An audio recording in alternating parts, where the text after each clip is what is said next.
Continuamos com o nosso programa Eclésia desta noite. Estamos falando sobre as cruzadas. É um tema distorcido na história da sociedade como um todo. Hoje em dia, isso ainda existe, essa distorção, mas graças a Deus também, muita gente boa, muita gente se organizou para explicar um período da história da humanidade onde alguns cristãos se levantaram para defender uma região do Oriente Médio, especialmente Jerusalém, que estava sendo saqueada, tomada naquela ocasião, isso é um fato histórico, pelos muçulmanos que se apossaram daqueles lugares sagrados para o cristianismo, não permitindo a entrada, que até então era livre para qualquer cristão. E a partir daí saquearam, esconderam símbolos importantes para a fé cristã e houve uma reação em toda a Europa. Falei no bloco anterior, mas vale repetir, no ano de 1099, o Papa Urbano II, então envia a primeira cruzada organizada até Jerusalém, pois 4 anos antes, no sino de Clermont, na França, no interior da França, se organizaram para isso e muitas pessoas então naquela ocasião entenderam o problema. Um personagem chamado Pedro o Eremita foi fundamental para que esse entendimento chegasse claro até a Europa, estava presente inclusive nesse sínodo, auxiliando o Papa. O Papa então envia essas tropas cristãs para defender os lugares santos. E agora, nesse bloco, Padre Wander, nós vamos falar sobre os mitos. A partir dos mitos que são levantados sobre as cruzadas, a gente vai entendendo um pouco mais tudo isso. Eu peguei aqui um artigo, de uma maneira que todo mundo pode ter acesso em casa, um site católico chamado ACI Digital, não é difícil de você encontrar, um artigo sobre as cruzadas. Estou dando a fonte aqui porque é um belo trabalho, inclusive você pode encontrar isso aí muito fácil na internet, onde nesse site fala um pouco dos mitos relacionados à cruzada, baseado no estudo do historiador Paul Crawford, que é do Departamento de História e Ciências Políticas da Universidade da Pensilvânia, nos Estados Unidos. Esse historiador, Paul Crawford, fala sobre 4 mitos e ele vai colocando a opinião dele, um artigo muito interessante. Vou aproveitar então o estudo desse historiador chamado Paul Crawford e vou levantar esses mitos e pedir para que o Padre Wander comente. O primeiro mito, Padre Wander, que é quase que um senso comum falar sobre ele, é que muitas pessoas entendem que as cruzadas representaram um ataque não provocado de cristãos ocidentais contra o mundo muçulmano. Como se um belo dia os cristãos levantassem na Europa e falassem: vamos lá atacar os muçulmanos. Tem algum fundamento essa afirmação? Essa afirmação não tem fundamento algum. Já parte do pressuposto que a Terra Santa era posse dos muçulmanos, quando 6 séculos antes deles, por baixo, porque não foi tão rapidamente que lá eles chegam, mas pelo menos 6 séculos antes deles, lá nós já estávamos, como autênticos herdeiros e continuadores da salvação trazida por Deus e chegar ao ápice em seu Filho, nosso Senhor Jesus Cristo. Então, essa afirmação já é de uma tolice gigantesca, que na medida em que pressupõe que lá fosse pertença deles. Depois, todos os locais ligados à nossa fé estavam lá, de direito e de fato nossos, de direito e de fato nossos. E aí eu pergunto para você, um pouco na linha daquilo que nós já conversamos uma vez, se um agressor invade sua casa, toma conta dela e você reage para expulsá-lo, o agressor passa a ser você? Você teve sua casa invadida, vilipendiada, você teve sua casa transformada num caos, e em um determinado momento você se levanta e reage para expulsar o agressor passa a ser você? De onde nós tiramos uma coisa desta? Tem que estar numa cegueira muito grande ou ser muito desonesto para afirmar uma coisa desse tamanho. O que a civilização católica fez reagir foi: vamos tomar conta e vamos proteger e vamos libertar e vamos guardar aquilo que é nosso, nada mais. Foi um ato de defesa. Legítima defesa em gênero, número e grau. Gênero, número e grau. Agora, isso sim, queriam que os cruzados chegassem como lá em Jerusalém, diante de uma realidade, diante de uma configuração, de uma civilização que estava acostumada a tratar os outros, e aqui os muçulmanos, na ponta da cimita, da espada. e matando, e barbarizando, e escravizando todos aqueles que não concordassem com o que eles afirmavam. Eles queriam que a civilização cristã chegasse lá como? Oferecendo buquês de flores. E eu volto àquela conversa que é o que é sempre. Ou com atitude, a minha casa vocês vão sair, porque pertence a nós. Tá? Eu vou à sua casa, eu a invado, eu a demolo, pego o seu quarto nupcial onde você vive com sua esposa e faço dele uma latrina,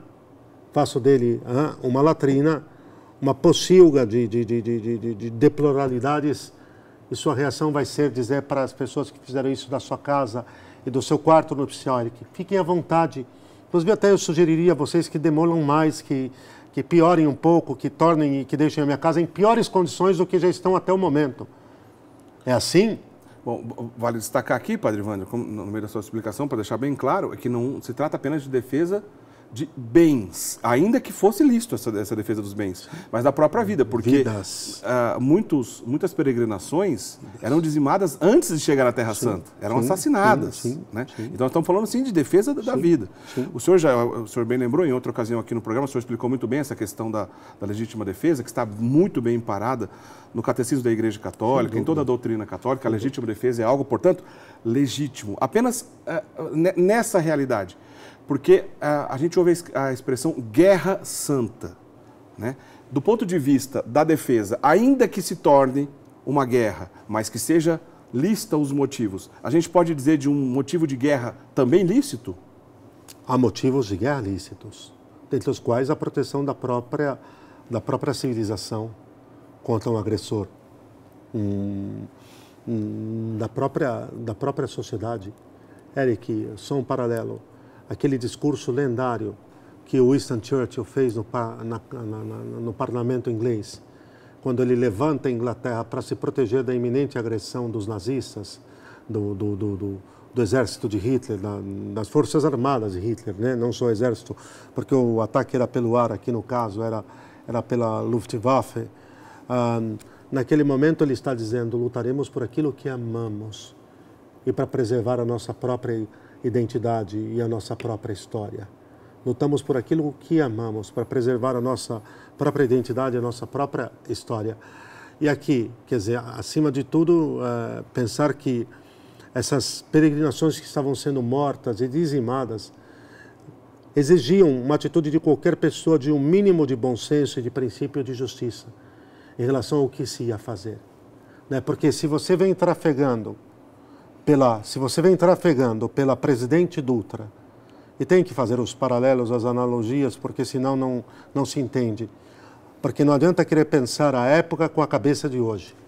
Então, vamos lá, se você vem trafegando pela Presidente Dutra, e eu volto a dizer, quando chega num determinado local, e você vê um grupo, um ônibus parado e sendo assaltado por criminosos, e os criminosos começam a espancar as pessoas e começam a matá-las.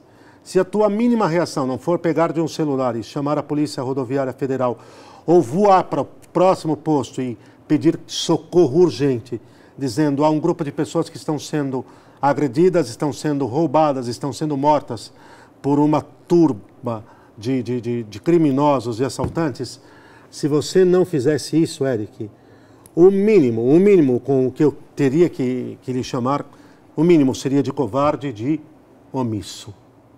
Duvido que uma pessoa decente poria a sua cabeça no travesseiro. Está claro isso? Claríssimo. Né? Duvido. Bom, o historiador Paul Crawford, né, contra esse argumento, né, de que é levantado em muitas ocasiões, de que os cruzados foram lá apenas por um ataque sem nenhum motivo, ele diz um exemplo assim, ó, se isso fosse verdade, talvez a gente veria um ataque dos cristãos a Meca, que é uma região sagrada para os muçulmanos. Mas a gente sagrada do Islã. A gente não tem nenhum ataque de cristãos a Meca, porque eles não foram lá para atacar, e sim para se defender. Sem dúvida. Eric, quer ver? Excelente o seu exemplo. O exemplo do Crawford, na verdade. Isso. Mas assim, imagine que estivesse tudo funcionando muito bem em Jerusalém. O movimento peregrinativo não só não seria interrompido, como cresceria.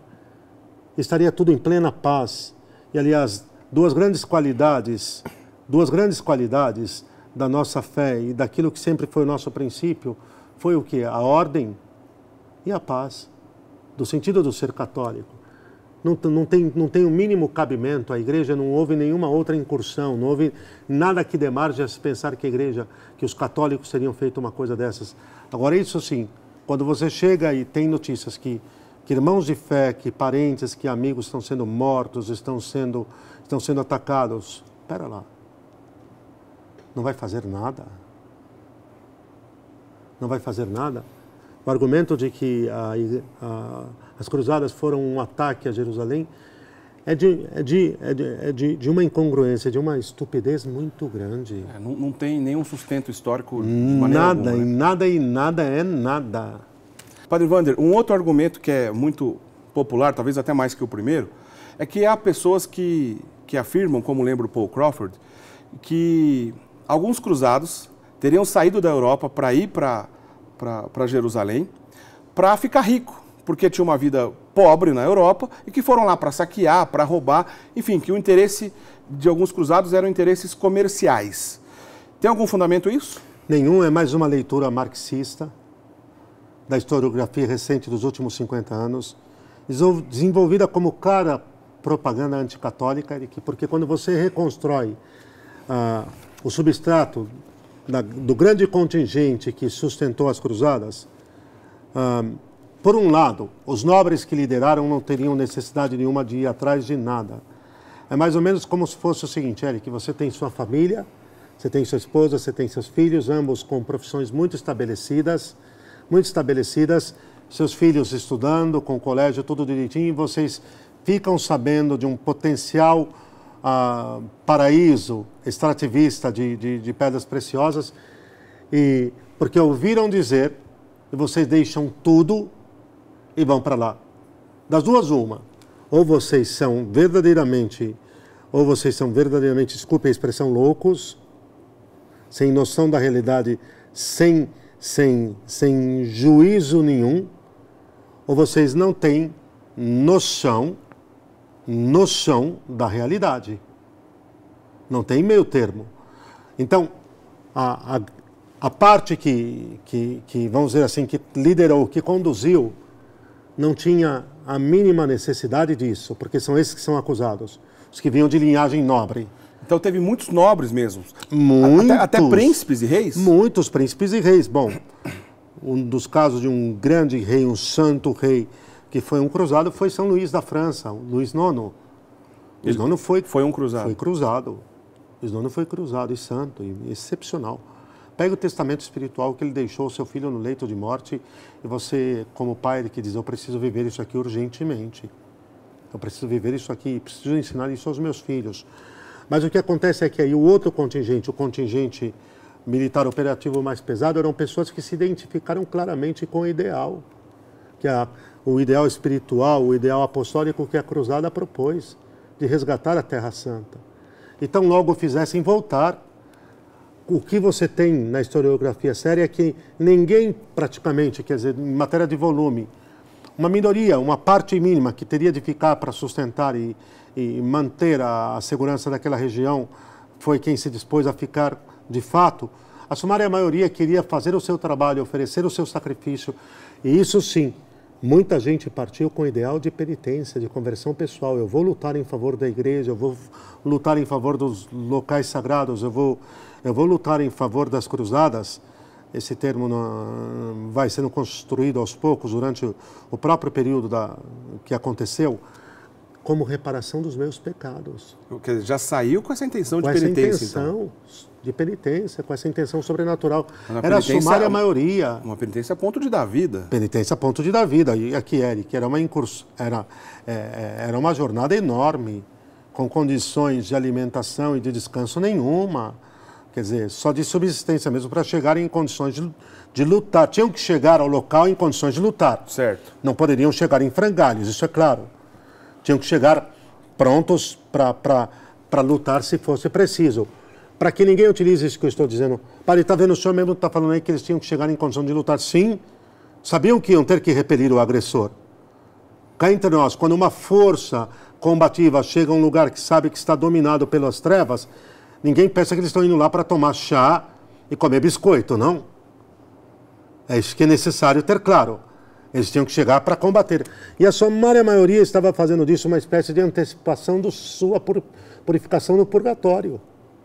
Isso é muito belo, Eric. Olha, querer analisar o coração e a mente daquelas pessoas com o nosso coração e a nossa mente moldados pela nossa cultura atual é indigno. Olha, isso o que o senhor falou dessa relação daquele pensamento com a cultura atual, o Paul Crawford fala uma coisa interessante, que ele acha que é complicado justamente a gente entender na atualidade isso, porque a evidência sugere, logicamente, que a maioria dos cruzados estavam motivados pelo desejo de agradar a Deus, expiar os pecados, claro, colocar a sua vida a serviço do próximo e, obviamente, no sentido cristão. Por que é difícil isso? Porque a gente vive numa sociedade em crise com Deus. Sem dúvida. Uma sociedade que se separou de Deus, uma sociedade que é naturalista e que o naturalismo levou a um egoísmo muito grande, a um miliquismo. Então, você acha que a cabeça e a mentalidade da nossa sociedade atual reconhece que tem havido em algum momento a nobreza de atitude, a generosidade de atitude que aconteceu naquele momento por parte de uma civilização inteira? Não vai reconhecer porque nós não sabemos o que é isso, Eric. A sociedade atual não tem ideia do que é isso. Preocupada em comer fast food e se divertir. Como é que tem uma multidão de pessoas que deixam os seus lares, a sua história, a sua casa, para dar a vida em favor daquilo que para eles era o mais sagrado? E mais uma prova que me lembro agora, de que não somente pessoas desocupadas que entraram no comboio, vamos assim dizer, como o senhor bem disse, pessoas que largaram vidas, histórias. Tem um personagem famoso que é o Ricardo Coração de Leão, que foi rei da Inglaterra. Um lendário rei da Inglaterra. Sendo rei da Inglaterra, teve que abrir mão do conforto do seu reinado, da sua coroa, da sua família, etc. E foi lá como um cruzado, né? Bom, primeiro que o monarca Ricardo Coração de Leão dispensa apresentações. Esse é de fato, Eric, este é de fato um dos mais lendários monarcas da história. E rei sobre toda a Grã-Bretanha, que comportava naquele momento a Escócia, a Irlanda e Gales. Quando viu Jerusalém, se emocionou, se prostrou e pôs o rosto no chão. Homem que deixou o seu palácio, o seu conforto, a sua corte. Mas há uma bibliografia que mostra que ele teve fraquezas. Isso é outra coisa. Estamos falando da relação dele com o evento histórico de libertação da Cidade Sagrada. É só isso. Certo. Nós estamos tratando aqui de outros pontos. E o próprio São Luís, na França, aliás, acima de tudo, deixa eu dizer uma coisa, Eric. Quando os cruzados conseguiram libertar Jerusalém, me permite tocar nesse ponto. Claro. O homem que estava à frente deles era um nobre de origem francesa, chamava-se Godofredo de Bouillon. Um santo homem, um nobre na acepção do termo. Quando viu Jerusalém, se ajoelhou e rezou profundamente. Quando tentaram coroá-lo, príncipe de Jerusalém, porque assim, se estabeleceram num primeiro momento quatro instâncias jurídicas, 4 territórios cristãos latinos naquela região. Eu acho que era o reinado de Jerusalém, Edessa, Trípoli, e tem um quarto aqui que me falha a memória. Os condados de Edessa e de Trípoli, o reinado de Jerusalém e o principado de 3 pontos, realmente minha memória falha nesse momento. Certo. Quando tentam coroá-lo, no momento em que aquele que queria coroá-lo aproxima a mão com a coroa, Eric, ele detém as mãos do bispo de Jerusalém que queria coroá-lo e diz: na terra, guardem isto, na terra em que nosso Senhor foi coroado de espinhos, eu me nego a ser coroado como rei. Puxa vida. Eu digo para você de todo o coração, e você que está nos assistindo, olha a nobreza de coração desse homem, a grandeza. Não o meça pela sua tacanidade, por Deus. Na terra em que e Godofredo de Bouillon foi grande, é um daqueles casos dos não canonizados ainda que por questões históricas a igreja, por prudência, ainda não o fez. Mas já poderia ter sido canonizado. O rei cruzado de Jerusalém, Godofredo de Bouillon. Isso é fantástico porque mostra que não se trata de pessoas desocupadas que, sem nada para fazer, foram lá batalhar para tentar ser, de alguma forma, ser beneficiado com riquezas. Pessoas ambiciosas, inescrupulosas, não. Mas aqui, isso está claro e a gente está aqui ajudando a derrubar esses mitos, obviamente, apoiado aqui, a gente está citando um historiador, mas são tantos. Mas, por outro lado, nós não podemos afirmar também, com certeza, que todos os cruzados eram santos e só tinha intenções ilibadas. Sim. Isso também eu acho que é prudente lembrar, né, Padre Wander? Olha, imagine que pegue hoje qualquer instituição militar mundo afora. Nos Estados Unidos, na Inglaterra, na Alemanha, em Israel, no Brasil. Qualquer instituição, qualquer campanha militar. Você concorda que no meio dos combatentes vai ter gente que não tem algum parafuso no lugar ou que tem o coração distorcido, Eric? Isso é óbvio, porque o ser humano, o pecado original. É assim, né? Onde está o pecado original? Nós estamos falando de pecadores. Exato. E nós estávamos falando de pecadores e, portanto, naquele meio houveram pecadores que estavam se purificando, se penitenciando, estavam mudando, estavam buscando um caminho de conversão pessoal. E houveram pessoas que deram vexame. Claro que sim. Havia, no meio do grande contingente, pessoas que se comportaram mal, como em toda a história da igreja, como em toda a história da humanidade, que em nada recai sobre a Santa Igreja o desvario, o contra-testemunho de algumas pessoas particularmente falando. Eu tenho uma família com pais maravilhosos, com gente extremamente nobre. Quando um dos filhos, quando um dos parentes e consanguíneos próximos se comporta mal e apronta e faz as coisas diferentes daquilo que aprendeu, não é porque não aprendeu. Os pais honrados, nobres, com comportamento ilibado, ensinaram toda a verdade. É que a natureza humana é a natureza humana. Pois é. E não tem como fugir, é verdade. Padre Wander, o nosso tempo está acabando, mas eu queria um comentário do senhor rapidamente sobre mais um mito ainda que o Paul Crawford apresenta.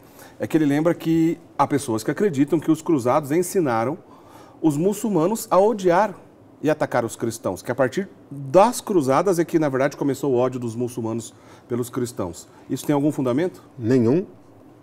Tudo o que os cruzados ensinaram foi a lei do Evangelho, que isso implicava compaixão, e eu vou dar um dado. Muito claro. São Luís chegou a cair na mão dos muçulmanos, preso. E aí houve o seu resgate de fato, com preço implícito nisso e tudo isso. Uma empreitada militar. Sim, mas por negociação ele foi resgatado a preço de ouro, certo. De fato. E o emir, o líder muçulmano que o aprisionou, ficou tão encantado com a sua nobreza de comportamentos, e de atitudes, que pediu a ele que o fizesse cruzado, o fizesse templário. Esse é um outro capítulo. Quando ele disse que ele precisava ser batizado, São Luís respondeu a ele, não é assim. Porque precisaria instruí-lo, ele iria entendendo o que é a fé católica, a fé cristã em Nosso Senhor Jesus Cristo e a Santíssima Trindade. Falou, não é assim. Ele queria ser a todo custo, porque ele olhou em São Luís e disse, este é o homem, esse é o caráter que eu gostaria de ter e o homem que eu gostaria de ser. Interessante, que bonito isso. É totalmente contramão do que está se afirmando.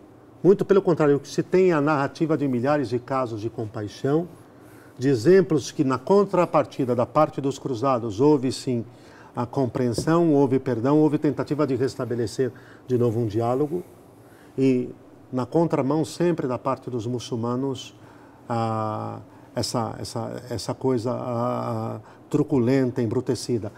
E um outro caso é Balduíno IV, o rei leproso de Jerusalém, que ficou leproso ainda muito novinho. Um dos casos também dos não canonizados ainda por prudência, Eric, um santo homem. O comportamento e a atitude que ele manifestou e conduziu todos os cruzados a ter em relação aos muçulmanos foi uma coisa excepcional. de uma nobreza, de uma limpidez, de uma compreensão, de uma compaixão extraordinárias, a ponto de Saladino se curvar diante da grandeza e da nobreza de Balduíno IV. Que bonito, que bonito. Bom, essas histórias, obviamente, quando a gente ouve, a gente tenta imaginar, é muito difícil, mas a gente tenta imaginar, a gente tenta compadecer daquela situação, imaginar como foi a reação desses cristãos, a gente se coloca no lugar deles. Posso um último parêntese? Pois não? Pois não? Vamos guardar a proporção, estamos falando só de época. Tá. Matéria de ódio, o Islã naquele momento insuflava um ódio terrível e passou dizimando e matando todas as civilizações que não aceitaram o seu credo. Isso sim. Por onde eles passaram. Dado histórico. Dado histórico. Passaram dizimando, destruindo e aniquilando. Isso é ódio. Isso é ódio. Padre Wander, eu queria que o senhor encerrasse nos dando a bênção e um minutinho para a sua consideração final, para a gente talvez dar uma amarrada final aqui.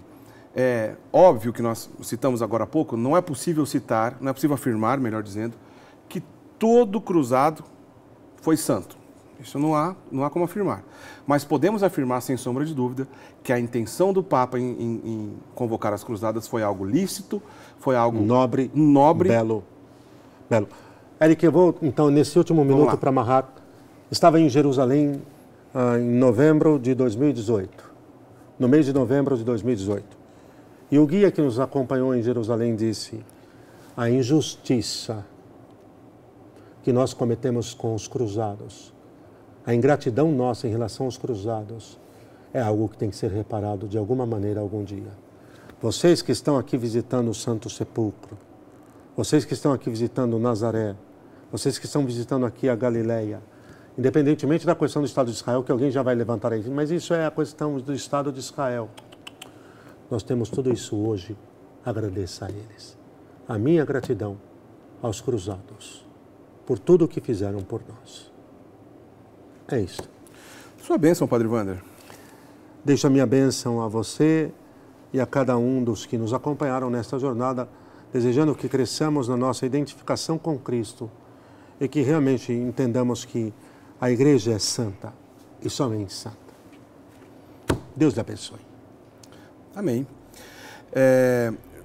Combinei aqui nos bastidores com o Padre Wander, para numa próxima oportunidade, espero que não demore muito, Padre Wander, mas a gente conversar o capítulo 2, vamos dizer, dessa parte, sobre as ordens, as cavalarias, as ordens militares. A cavalaria, né? As ordens militares, com foco em Eric, nos Templários. A história dos Templários, que é belíssima e tem tudo a ver com o que a gente conversou aqui hoje. A belíssima história dos Templários. A relação de São Bernardo de Claraval com os Templários, né, que é bonito.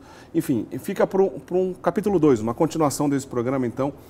Você que acompanha o Eclésia, você sabe que toda semana a gente traz algum assunto interessante da história da igreja, de catequese e tudo mais, e já fica aqui combinado então, em breve, né, não vou dizer exatamente quando isso vai acontecer, mas em breve, acompanhe aqui a nossa programação, a gente volta a falar desse assunto então, das ordens militares, das cavalarias e especialmente dos templários, né, que tem tudo a ver com a história de hoje, mas a gente dedica um programa exclusivo somente ao assunto das ordens militares, do perfil desse cavaleiro, enfim, tudo mais para continuar nossa empreitada aqui de tentar, né, fazer a nossa parte, esclarecendo alguns pontos, especialmente tentando contrapor alguns mitos que se levantam contra a distorção dessa história. Padre Wander, muito obrigado. Até a próxima, se Deus quiser. Até a próxima, Eric. Boa noite para todos. Valeu. Curtam a página do Programa Eclésia lá no Facebook, né? Basta você procurar lá no Facebook, Programa Eclésia. Você vai encontrar a nossa página, onde a gente divulga trechinhos de programas anteriores. A gente também sempre lembra quais serão os temas que trabalharemos nos programas seguintes. Curtam a página do Programa Eclésia lá no Facebook e divulgue também o nosso trabalho pelas redes sociais. Um grande abraço, semana que vem a gente se encontra. Até lá. Tchau, tchau.